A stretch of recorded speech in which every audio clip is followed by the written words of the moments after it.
Welcome to Get Big Out Loud Radio, where we explore living the complex, funny, and beautiful ride of life with me, Kari Knutson, and Dr. Pat on TransformationTalkRadio.com. Are your thoughts keeping you small? Are you ready to get big? I will offer you ideas to transform what you are thinking into conscious action. Explore what is keeping you small and how to shift your behaviors in order to get big. Learn what is possible for you.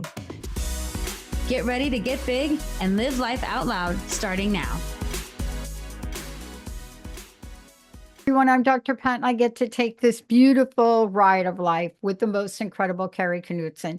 Before we even start, I just want to make sure you all know how to contact Kari.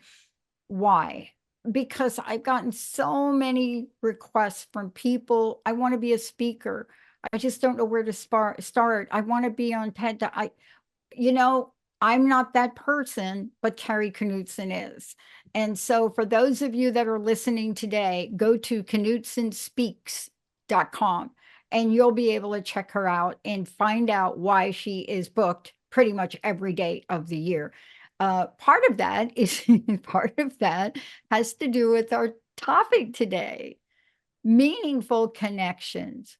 Wow. Why did this come to you? Kari, great to have you. Great show. Tell me about this topic today, because it's on my mind too. Yes, well, I always pick a topic that's timely for me. And how this came up, I was thinking about what creates meaning in our lives. And I was really reflecting on like the connections that I have to not only people like in my life that make it meaningful, but then passions that I pursue and then a greater purpose. And I was really thinking about when I get stressed out or anxious in the busyness of life, it's usually when I'm disconnected from my idea of connection. I feel disconnected. I feel isolated. I feel stressed. And I was going through a time of isolation and stress and just feeling disconnected. And it was amazing when I just thought I needed to lean into my connections right now to like do that. And it was the time I was thinking that I had the most amazing conversation with a good friend. And it almost was like a reset. It was like a reset. And I thought that is the power of connection. And that's why I wanted to talk about it today, because I really felt it for myself this month. I want to just echo that for a minute, because had I not sort of had that same intuition, gut feeling, whatever you want to call it, I don't know that I would have reconnected with people that are so close to me in my life. And I think that that is such an incredible thing to do now. I mean, we learned a few things from COVID, didn't we? I hope we did. I'm just saying, I think we did. Oh, I think many people realize that sense of isolation and like how deep connections helped us get through that time. Like even having Zoom family, people met with their families on Zoom to have family nights or like drive-by graduations or birthday parties or things where we just still need to stay connected. Or I know for us, we were laughing with our neighbors because we had put the fire pit away over the weekend, which we usually have. And we said, remember how many we got the fire pit during COVID so we could hang out outside. And then someone got heat lamps. So we would like all be staying outside. And we said, oh my gosh, remember why we got this fire pit in the first place? So yeah, those to stay connected. So it is so valuable. And I think we learned that, not only during COVID, but when you look at your life in different ages and stages and situations, I feel like if you can look back, most people will find what helped you get through that. It was probably a connection of some sort to people that helped you, or leaning into like your passions or something greater than yourself, your purpose, even if it was hard. So I think that's a good thing to remember too, because when we lose our way, sometimes it can be important to reflect what got me through the last time I Yeah. was stuck or struggling. I think it comes back a lot to connection. It does. I was really grateful last week to a connection I made many years ago, Mary Jane Mack. And for those of you, maryjanemack.com, if you want to follow up on what I'm about to say, I'm always struck by how the right people show up at the right time to give you what you need. And I wanted to say this because Mary Jane is a superb practitioner of healing. And when my best friend was not really, really, really well at all, I mean, like hanging on for an edge, she was one of the first people I called. And the work that I got done remotely and the nutrition she sent. And I thought to myself the other day, I said, what if I didn't know her? Mm-hmm. Where would Linda, where would my best friend be? Where would I be? Sure, Where would my health be? And sure. then I think about the people that I didn't stay connected with, and some of them are not here anymore. So, how do we hold on to those meaningful connections and nurture them so we don't have to say, uh, okay, pop culture reference, ready? Ready for Uh-oh. it? No, Okay, I'm pop, bad pop, with this. pop. Okay, I'm preparing myself. Try Okay, me. no, it's a simple one. I'm hooked a little bit on this Suits LA, this law thing that's on Sunday nights, right? But what's fascinating about it is how often death is showing up in it. So the last episode, yes, it was about law, but nobody pays attention to that because in the show, there were several instances of people passing. And one of the attorneys didn't get to go say goodbye to this person. The other one didn't go to get say goodbye to their cat. And these meaningful connections, these people, passions, purpose, meaningful connections, they give us depth and direction. And so this show is to help people make sure we're connecting, not just to people, but tell us the other ways we really should be connecting. Yes, well, I want to reference back to what you just said when people feel regret over not keeping those connections alive. Like usually when we talk about regrets, people don't when you think like how much time I spent with my family doing things I loved. We regret how much time we spent doing other things that weren't on our priority list, right? And so that kind of thing is, I feel like sometimes when it pops into your head to reach out a friend for no reason, like it's there to keep that connection. Or when you feel like reaching out to someone, sending an email, or I think too, connection doesn't have to be with people that you know deeply. Sometimes being present with new people will allow you to make connections that you might not have made if you're too busy like on your to-do list or checking your phone or distracted. So to just think about this connection with people, sometimes it's being present to what's happening around you, because sometimes you meet the most amazing people that like shift your day or shift your mood, or you have a really genuine interaction, or you feel seen, or someone that's helpful, right? And that can be a moment of connection. And then it's those other times when you're just in your life, when you're, I don't know, driving around or walking around, like, I should call my friend so and so, or like, I wonder Yeah. what with them. But then we don't because we're busy or whatever, or like, and they're like, oh, and then I think sometimes friendships are reduced to the Christmas card you sent once a year because you don't feel like you can just call to say hi. And that's, to me, that's like a reality, right? Or like maybe a quick text, but like, and even that is a nice form of connection. But sometimes I think really reaching out to say to someone like, I'm thinking about you, I want to catch up is like such a way to ground us. So I don't, but I just want to say of this, the spectrum of things we can do to feel connected with people we know for years and have deep connections with, and people we meet on the daily by being present. And again, that just like fills us up. So that's the people part Yeah. that I think is Yeah. vital, and be on the lookout for connection. That's the other Yeah. thing. So how many people do we pass by or not engage with that because just we're not present or we're busy, that to me could be a great source of connection. And even I was thinking there's a place near us called Lilac. It's like a coffee place and burrito place, and my kids love going there. And when we go through the drive-through, it's just a drive-through place. When we see the baristas, we're like, "Hey, how are you?" Because my kids are so excited they finally get to go get their treat for the week. And the energy and the response is like, "You guys are back!" Like it was just a little bit of knowing, and it sets the tone. And we have a little conversation about what Yeah. croissants are on the menu and who wants what chai. But it's like that moment of connection where someone recognizes you, or you're get excited about something, and that's not a deep relationship. That's like a once a week treat that we go get. And but I love that idea of it can be simple as remembering someone, or a nice genuine smile, or like a truly, how are you doing today? So that's like the range of Yeah. connection with people. I love that we're talking about this because so often we focus on one or the other, and we sacrifice one or the other. Now, clearly, in this pop culture reference I just made to that television show, the sacrifice was to people in pursue of passion and purpose. Mm-hmm. To choose your law firm and client over a dear, dear, dear friend you've known from childhood, it is quite an interesting scenario. And I know I've been there myself. I've been there myself. And, I've looked back on my life and I've had to remove some of the regrets, some of the things that go on. But the key today is to really have these three kinds of connection Mhm. integrate, right?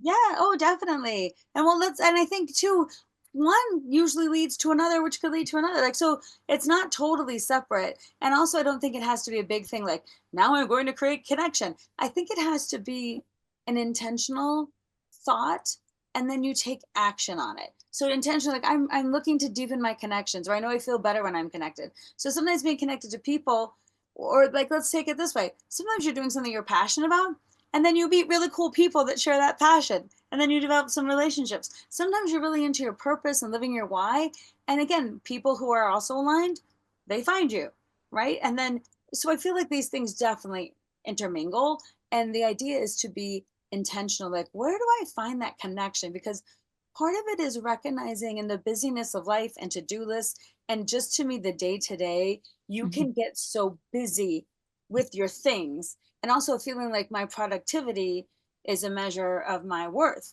So I better get this stuff done, and then I'll spend time, and then I'll do that thing, or then, like, putting off joy, putting off doing things we love because of the to-do list. I think is like a natural kind of thing. We feel pressure, and part of what I think people who bring some consciousness to it are able to say, while I still have the realities of my daily life, what fulfills me to me, so I can do it with energy or with love or with hope or with connection, right? Versus just getting it done. And so making space, I think when people say I'm busy, Yeah. everyone says that, but sometimes I wish we could say, these are what my priorities are. Instead of I'm so busy, I wish I could say, well, these are what my priorities are, because that's actually reflected in that, right? Like, Yeah. so I think just the way we start to build our connections and deepen them is to start becoming conscious of where we find them, what connections might have faded that we could connect, build up again, and also realizing who you are now. Sometimes we put off our passions because we don't have a degree in that, or that's not something someone my age does, or I did that when I was younger. And I think if you could see yourself as just on the in your timeline of your life, what if whatever you're interested in now is okay, despite all the things you just said about it, your age or your inexperience, or and that's why when you think connection to passion, what do you do in your life for pure joy or fulfillment or interest, and not achievement? Like, when we follow our passions, it's usually not to be like, I want to win this thing or achieve it. It's because I love to do the thing. Yeah. Yeah. And when you think about loving to do the thing, it can be anything from spending time gardening outside. For you, I know it's playing ping pong, right? For I me, do like gardening too. oh, good. Well, see, we share that, right? Yes. I didn't Did even did think a I little love gardening. gardening recently. Well, and that's funny for me because I have not lived in a house since I graduated high school in 1990. And 16 years ago, when we got this house, um, I was like, I should do something with the yard, but I don't know about gardening. And a neighbor came over and was just talking to me. I'm like, do you have some advice? She goes, I'd just start if I were you, and water it and fertilize it, pull some weeds and see how it goes. But she goes, you only learn gardening by doing gardening. Oh yeah. And I Yeah. loved that freedom. She's like, you don't have to be good at this or know what you're doing. Like, do the thing. And you only learn gardening by doing gardening. And now, when I see my front flowers and my little garden beds, I have a little bit of pride. And, some things died and some things lived, but I did the thing. Right. And so when you think about what your passion is, sometimes we think about doing our passion and the conditions have to be just right. Sometimes we read about doing the thing, we take a class about doing the thing, we talk to our friends about doing the thing, but then we don't do the thing, right? So part of following your passions is, can I create some space in my life to follow my passions? Because that connection to joy, to fun, to that spark of what it means to be alive. And our to-do lists are not what it means to be alive. To be alive, if you look back at moments in your life when you found joy, pleasure, fun, engagement, when hours went by and you didn't know, like, that's what you should tap into if you're thinking about, how can I find my connection through my passions? And notice too, here's the thing I find with people. Let's say you have a passion like this, like, if I said, and this might be like something I might say, like, I'm really think I want to take a pottery class. Like that might be fun. And like, and then my next thought, like right after that is, what do you know about pottery? Nothing. Where are you going to find a class? It's probably going to be really expensive, but everyone's going to be better than you. Like, isn't it kind of messy too? And plus, what's the point? You're not going to be a professional potter at this age. It's not making life, right? So then you have this little spark of like ooh, that might be interesting. And then you do this, you're like, you just blow it out. So when you think about your passions, I would say cultivate. I mean, once that spark comes up, sometimes it's tiny. Protect it. Protect it. Don't blow it out. Yeah. And maybe you just say, maybe my first step is I'm just gonna Google pottery class Denver, right? And then the spark gets to stay alive, and I can like let my brain catch up to the fact that like maybe I deserve this. Maybe it'd be fun. Maybe I can try this. Like, so you have to like stay with your really with your brain for the journey, because doing something new or engaging something that's fun without a purpose, we kind of have pushback that we have to realize is our need to be productive, to check things off. Again, a worthiness tied to our to-do list, or excuses or assumptions. And so you're gonna have to untease that and really like protect that little part of you that's like, woo, that might be fun. Right. And so that's when you think about your passion. That's a good way to start exploring, is to notice what lights me up. What do I get excited by for no reason? And here's a ridiculous example about this. I love marching bands so much. I love to hear any kind of as the drum line. I somehow feel like when I hear a drum, like, so once a year, there's a thing called Drums Along the Rockies. And I was in band in high school and all that stuff.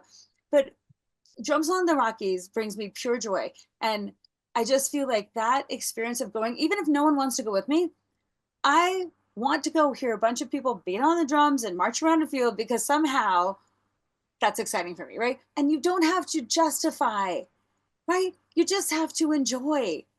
And that's why sometimes, why do you like that? Or what's the purpose of that? Or that sounds lame. Or are you a band geek? Or like, I don't like it, right? So you have to counter that with other people giving you all sorts of judgment that comes in like this. And you have to be willing to sweetly say, like, I always put my wall up of it, like, okay, thanks for your feedback. There's nothing to do with what I plan to do with my time or my life, right? Thank you for letting me know. And that's not obviously an event for you. Okay. But like, that's a silly little thing that I get that I think is funny to share. But I'm like, it doesn't have to have a why behind it. I love the experience of seeing a really good marching band and a drum line, right? And you have to protect your purpose. And what I love that you share that. Hello, trivial question. You ready? Yes. Who else do you think was in a marching band when she was younger and played the glockenspiel? Oh, Dr. Pat. OMG, did you get me to flashback? Oh my goodness. And we were part of a full uniform marching band. We were in the Macy's parade and all that stuff, right? Mm-hmm. Now, why were we in that band? Well, because that was the way that my mama, Doris, thought she could get us some discipline. And boy, did it work.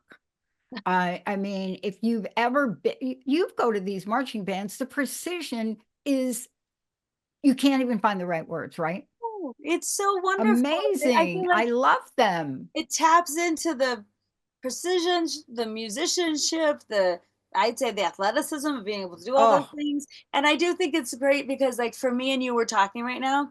We're having this. We've had 57 shows together, but we just so like I played the mellophone, and then I was drum major in my band. And like when I look back to a primary core experience, big band was huge for me, for enjoyment, right? For fun, for purpose, but also skills, team building, leadership, every music itself, but like everything. Yes. And so tying back into that kind of ties back into what you learned the first time, and it brings joy. And now not only are we talking about our connection to like immense, but now you and I are making a connection, right? And sometimes Exactly. that's such a beautiful thing when you share something about yourself that's potentially vulnerable, where people get judgy. That's when the vulnerability comes in. Should I share or not? You, to me, like, this is a beautiful, like, I don't think I've ever shared spontaneous this. example of connection. Yeah, I don't think I've ever shared that. And, you know, I was in one of these very disciplined kind of military, what were we in? Either the Merchant Marines or something, full black on uniforms, hats, and the discipline you learn, and we competed.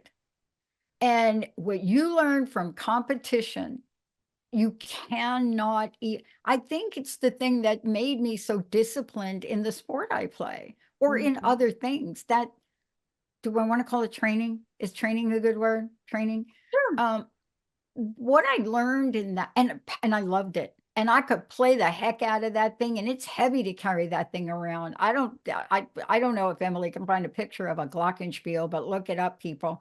It is a metal, what do we want to call that? You got to walk around in it, you got to hold it. It's And by the way, in bands that march like this, the points that get taken are for the people taken off are for the people that carry the heaviest instruments. Mhm. And so they zoom in on you, they see you sweating under that hat, and you cannot move. You cannot take that very heavy thing. So it's usually us, the drums, and the tuba It player was. that Yeah, get it was. disciplined after.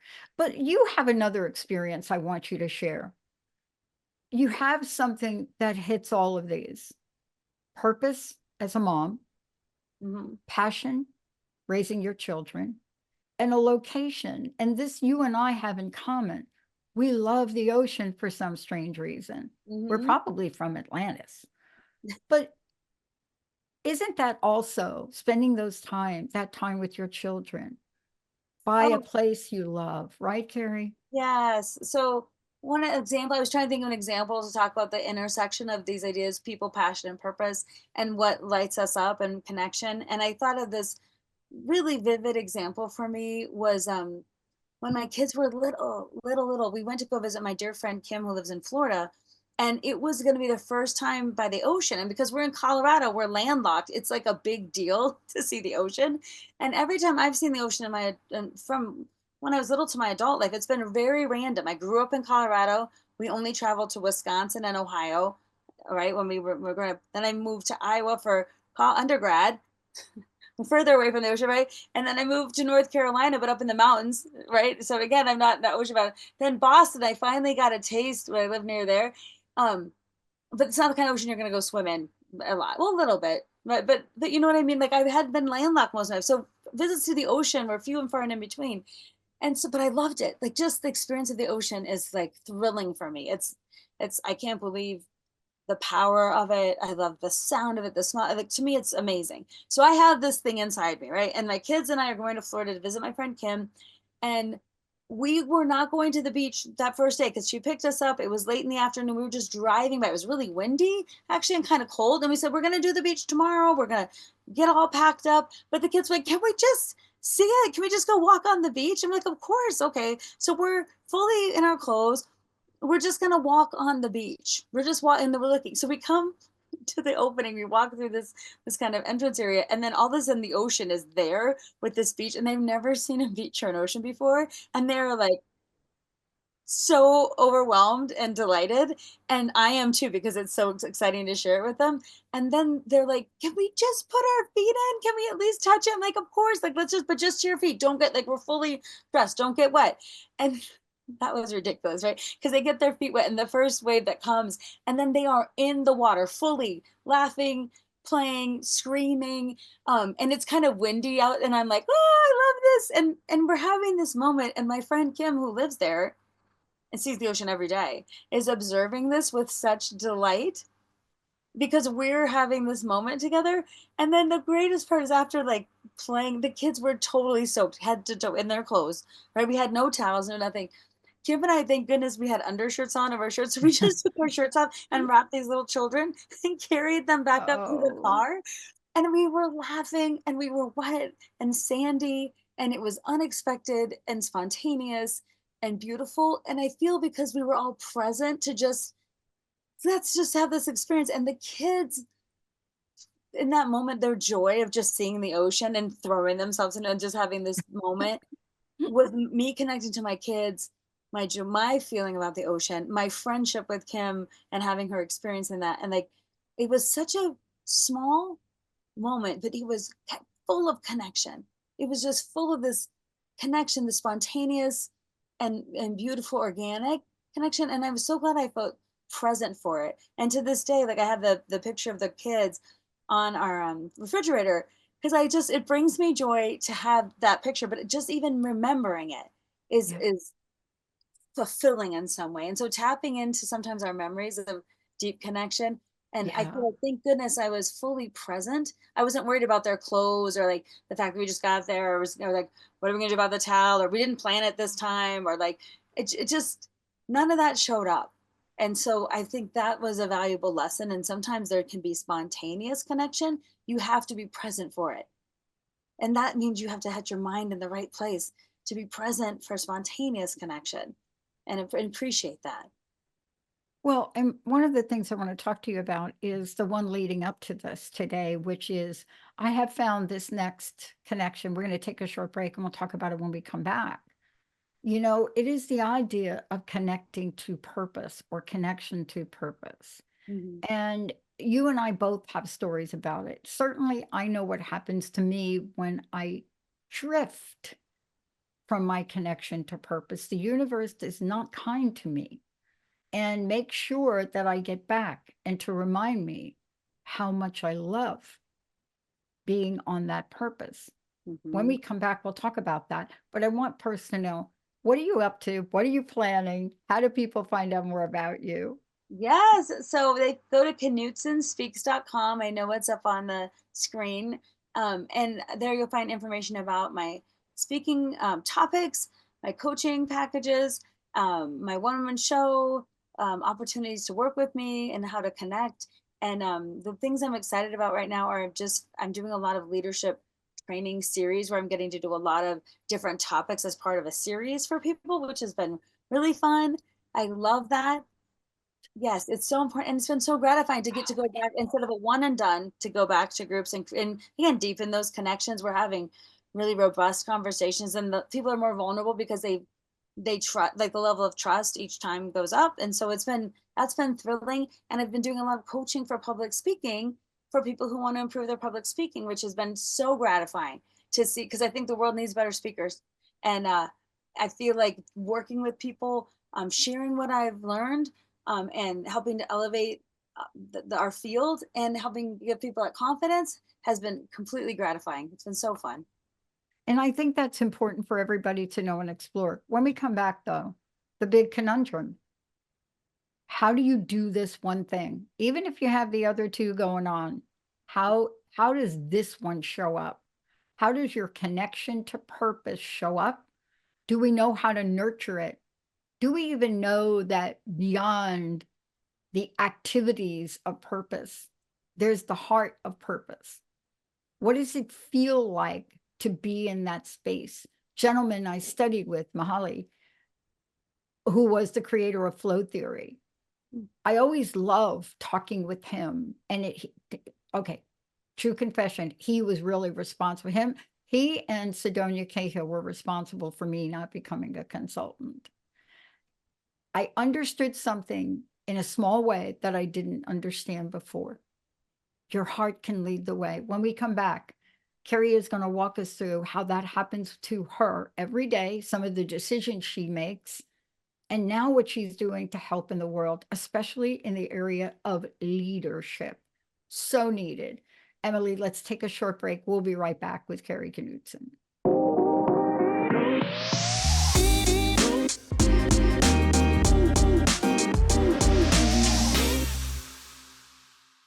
Everyone, this is a fantastic show, and I can't say it's timely, this episode. Kari really taps into something that's going on at a higher dimension. Today, we're talking about meaningful connections. We've talked about location and we've talked about passion. Now we're going to talk about purpose. And it's like I said before, Kari, one of the things that I know I wouldn't be alive today without Dr. Darvish, Dr. Nushin Darvish. I would not be alive today. And the risk that she took, both of us, to go against our Attorney General in the state of Washington here, by far, Susan Green. And out of that came Lyme Global and Lyme Talk Radio. And so connecting it all together with passion and purpose. Now we're going to talk about purpose. But before we do, give it your website, give it your social media.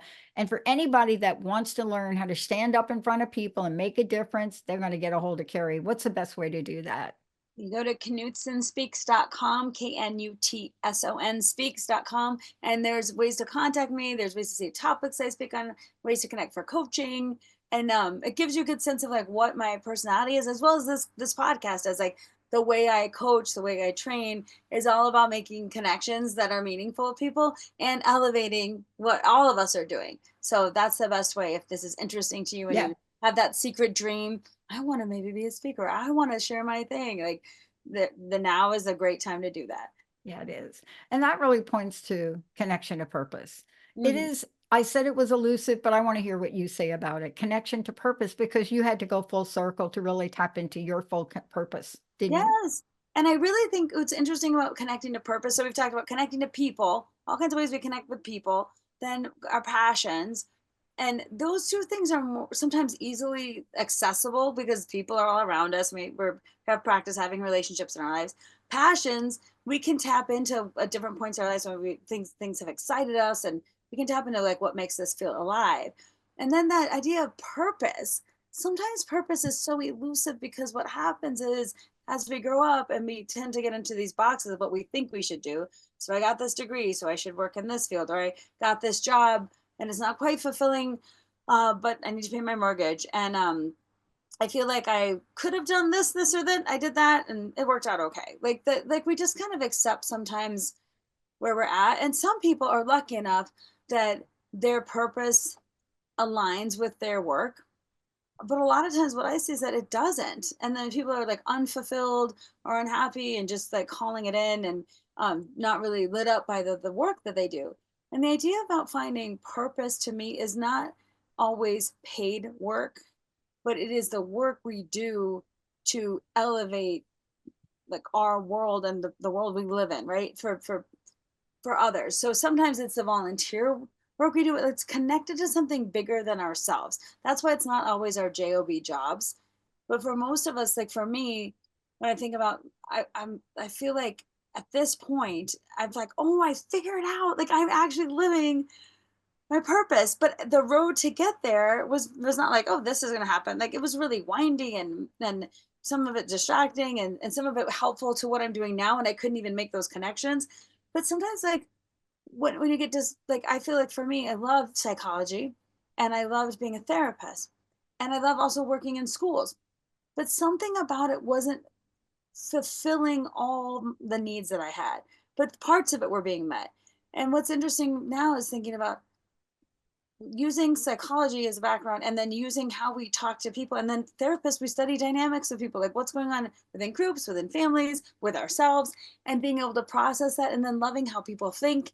And to me all that wasn't funneled in a way that I could figure out, how can I funnel this? And the amazing thing is, as soon as I started doing trainings and doing more public speaking, it like was something that clicked. It was like, oh, I'm supposed to talk about this with other people. I'm supposed to use all my experiences and my background to talk about subjects and help them become accessible to people who might not study them the way I do, right? Because these things can help you realistically in your life. So like that's why the topics are on emotional intelligence, developing high performing teams, resolving conflict, realistic self-care, right? When you think about managing change, all the things that I talk about are things I'm passionate about that I feel like can be helpful when packaged a certain way. And public speaking is a great way to package a message, deliver it with impact, and then what I love too is I also need to see people's responses, right? And I realize part of sharing my purpose is that, like, is this resonating with you? Yeah. And part of that is someone might write something down or be like this in the session, like, or they rip out their phone to take a picture of a slide, or they say something to their neighbor, or I put them in groups and it's like a really robust discussion, or and so that's part when I see that personal response to that, like, but it's not me having, I'm not having a direct, I'm having a direct interaction, but I guess indirectly because I'm observing it, right? So it's an indirect. But then after the talk, sometimes people will come up Yeah. and say, this is what I took from it, or I really loved this, or I want to share an insight, right? Or I want to give you feedback. And sometimes it's like, or share a story. And sometimes it's just a hug, right? And Yeah. just like, and to me, those moments are even more memorable than the talk itself. Yeah. because it's people. So I feel like the message is one way of living your purpose. Observing people react to the message is another, and then having people interact back with me. And I guess that's at this point I feel like, oh, I finally I feel it. I really feel connected to that purpose. I'm using all of my background, and I didn't even realize how much my background in theater would help, how my background as a teacher would help, right? How my background in psychology would help, also my background in administration. So all these different things that were like guiding me, but like not in a, I think like all of them were good, but they weren't my expression of my full purpose. They were leading me there. And so sometimes we have to pay attention to the things we're doing. What's leading me towards my bigger, Yeah. and then the other thing is, in my own story journey, giving yourself permission to say the thing. Because it took me years to say I'm a professional speaker, even after I was, and this is a funny story because this comes up a lot for me. I came home one day from a gig and I told my husband, I'm like, I think, Joe, I think one day I will be a professional speaker. I can feel it. I think one day. And he's like, oh, really? He's like, just let me ask you a quick question. He goes, uh, did you have a gig today? I said, yes, it was amazing. He said, did you get paid? I'm like, yes. He goes, have you had gigs in the past? I'm like, yeah. He goes, do you have gigs in the future? I'm like, yes. He's like, so what does this tell us? he's like, he's like the big pause, right? So like you speak for money. People pay you. You've had gigs in the past, you have gigs in the future. So at what point do you get to call yourself a professional speaker? How many gigs make you a professional? Because you can't get a degree in it or take a training to say like, okay, now this governing body made me a professional speaker. I have to own it. And it took me so long to own that title because being a therapist, I got a degree in it. An organization said I'm a therapist. I had the hours in. So mentally, I was a therapist, but I knew in my heart I was a professional speaker. And so part of my mindset around that was owning the thing that I was in that It's a moment. journey. Is what? It's a journey, It but is a it's journey. critically important. I got called out about 3 months ago by my trademark person. And, they were asking me, like, who are you? And I sent they said, wait a minute, you're the CEO of a major broadcast company, aren't you?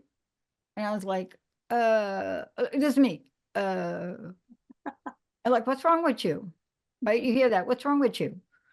Uh, uh, and so you have to have the ability to do both. Now, I now know today what my hesitation was about, right? I have that clear because I have a lot of great coaches and people I work with. But the idea of not having a purpose, I don't know. You're a counselor, you work with people. I have found, especially in helping people in recovery, I didn't have a purpose when I got clean and sober. And my sponsor made me clean the bathrooms and then pick up cigarette butts in the alleyway. Mm-hmm. And I felt that sense of purpose. Now, people may be looking at me like I'm crazy. No. When I moved to Seattle, I was lost. Mm-hmm. And I went and I volunteered for chicken soup brigade on Capitol Hill. Mm-hmm. Because my sponsor said, you need to volunteer. You ain't doing no service. I said, okay. Making meals for people. So purpose sometimes is like you said, you have to start with the steps. Your big step was moving away from that regular job, Yes. security of the job, Yes. and stepping out and doing something. Yes. And that's fun. You think about in life. You can't, you don't even kind of know the steps as you're taking it. But when I look back, I can be like, I spent a lot of time feeling like security versus following passion. And I had to find a way to like still be secure and reasonable and still feel like my purpose was calling me. It was apparent people were responding to me that way. So I was the one delaying that. And what's so interesting, I think, when I work with people is you can kind of see when you're outside of it where people get stuck or when they don't have that confidence to say like this is what I want to do, or when sometimes when we think we're going to get judged for our purpose, like literally when I say I'm a professional speaker, not one person has said, oh, really? I don't believe it. Or like, no, you're not. Or where's your degree? Not one person has said that. But you know what was playing in my head the whole time? If I say I'm a professional speaker, people go, no, you're not. Where's your degree? I think so, right? And I was internalizing that, and what was keeping me from like really showing up. And I think that the turn for me was when I'm like, I'm showing up to live out my purpose and my passion and connect with people. And it the idea of public speaking is the job, but the bigger idea of purpose is connection, right? Sharing what I have to share in a meaningful way. And sometimes when we doubt ourselves, like this is an interesting that happened to me, like doing the thing, you can still do good at what you do. And then sometimes have that in the back of your head, like, is this really good or is this working or whatever? And I get time and again, little contributions to my bucket, I'll say, where people are like, Yeah. let me know what it meant to them. And I had one really special situation where this woman comes up to me after an event and she's like, I want to give you something. And I have something for you. And she's like, I make these cards and I've had these quotes, and I know when the right quote fits the right person, I know what it is. So she gave me the card, and and I'll show it to you. I have it right here. Please. She gave me this card, and it's a little tiny card, this cute little envelope in it, and inside it has a folded up, Ooh. funky dollar bill, like the shape of a shirt. Oh, that's cute. Isn't that so neat? I've never seen Yeah. anything like that. So then it was there, Yeah. and then the quote inside says this. The quote inside, when you open it, says this: "The two most important days of your life are the day you are born and the day you find out why." And it's by Mark Twain. And I read it, and she goes, "I think you know why. I think you know why." And it just hit me because I do, but I was feeling like somehow I couldn't admit it fully. And that experience with her shaped, it was just like a moment of insight that allowed me to like truly, like, it's okay to truly connect with my connection, because like to connect with my connection, to really see it for what it is. And I keep this card with me, and I bring it to every gig. I keep it in Yeah. my But calendar. that's a tipping point. You see, It's a Dr. tipping point. Jean Houston used to talk about tipping points, and boy, everything Jean said used to go over my head. I'm like, I interviewed her when it was like 20 years ago, over my head. But I understand Dr. Jean Houston. She is by far most incredible woman. But here's what she says about that. See that moment? That was a tipping point moment for you when your passion connection, your people connection, and your purpose connection happened within 60 seconds. Yes, and it is so powerful when you are present for it. And that's why when it hit me, I was so emotional, and I didn't want to push the emotion away, because it almost was like a realization that I was so glad I could be with her in that moment, glad that she had the courage to talk to me, that I was focused on her, that my brain allowed some space to have that all those three come together, and it was a tipping point. And I think that's why I keep the physical card with me as a reminder, because I Yeah. have a mental card with me in my head now, and sometimes we need that physical reminder. That's why I have Mhm. the pictures of my kids up at the beach that day we went to the ocean. I have that on my fridge because it's just a good reminder, right, of the thing that's already in my heart. And I feel like we're looking at our purpose outside of ourselves. It's something bigger than us. Whatever way we're contributing to the next level in the world, to growth, it's really a connection outside of ourselves, but it's the thing we can give. And we can only give the thing the way. No one else can steal your gift. No one can do better than you at your gift. No one can contribute the same way as you. So when you start thinking about, well, other people are doing the thing, because like how many public speakers are there out there? How many professional speakers in the world, right? What do I got to say? Well, I'm the only Kari Knutson that there is. And I'm only going to talk about things my way. So instead of like, well, I guess everyone else is doing it. No, but no one's doing it like me. Right. And no one's doing it like you.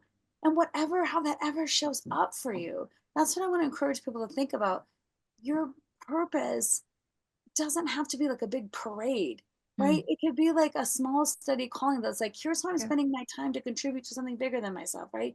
Here's what I'm doing in the world that makes sense to me, that matters, that connects me to something bigger than myself. And it doesn't, again, it can be small and quiet. It doesn't have to be that like, I'm gonna do this big thing. It could be, I'm gonna do this big Small. thing. Yeah. I know. Carrie, look, this is such an important show because I can't say it enough. Now, I don't work with a lot of men, but I do work with a lot of women. And I can tell everybody this: the impact of COVID-19 is still lingering in their lives. Mhm. They have questioned their purpose.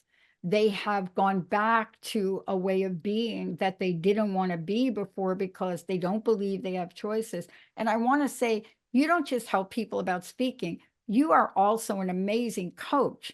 So people don't have to know the answer. I have coaches, and I wouldn't be here if I didn't, but I want to say to you, you help people discover these three things as well. See, that's the takeaway from here for me. I couldn't do it alone. And what you couldn't do it alone. No, oh my gosh, no. And that whole idea, like, who do you connect with in your life that helps you on your journey? And also, like I told you, the whole reason this podcast is the topic is because a friend of mine took the time to be like, well, let's talk about it. I was telling her something, and she didn't just like, oh, I hope it gets better. Like, and it was a reset moment where it allowed me, and it was even more what that she said, it was how she said it. It was like the way it would deepen our connection. It was like a reset again moment for me that's why I'm even talking about today, because it's powerful. And when we start to feel isolated, alone, like we're spinning our stuff around and like no one can understand, or we feel like failures, we feel like we'll never get things right or we'll never figure it out. Like all those thoughts tend to like really, the gravity of those things takes us away from connection. So when you think about what will help me in this moment, your vulnerability to be honest about what's going on with you. And then how can I find connection to people? It can be deep relationships. It can be someone you just met today, but really connecting with people. How can you also tie that into your passions, remembering what you're passionate about, what brings you joy, what lights you up just because, without justification of why, like our marching band moment, right? And then thinking about purpose, something bigger than yourself, some way you contribute, something that makes you feel like it's bigger than me, right? And I can make a contribution because I have something to share. And to me, that's standing in your place of empowerment. I don't have to do everything, but I can definitely do something. And what I do matters, and no one can do it like me, right? So like that whole idea of leaning into connections to help us through the hard times and actually help us on our path and allow us to express it when we're there is really powerful. So that's what I hope you take away today. Think about your connections to people, your passions, and your purpose, and see what that might do for you if you start to bring some thoughtful intention around that. Maybe show some vulnerability about what you need and allow yourself to open up to what's possible. And you have a famous quote for this, and I wanted to say it. This is Kari Knutson's quote for all of you. Connection is not just something we have, it's something we make. Kari, please give out your website again, because that quote from you, it really tells it all. And sometimes we don't know how to make it. You know, I have some glass on my wall. I don't know if people can see them, but I love glass. I never thought I could be a glass artist, ever. And one of the things you said about pottery, I'm not going to make a living out of glass. Maybe next lifetime I will fulfill my role as an artist. But that glass on the wall was something I made on one day in my life that fulfilled me so much. And that's what we're talking about. You make that thing and you make it happen. And that is not a big thing. That's sitting in a room with a bunch of people getting really sweaty and hot with my friend's son, who's showing us all how to do this one day. Kari, thank you so much. How do people get a hold of you again? Thank you, Dr. Pat, for all of that.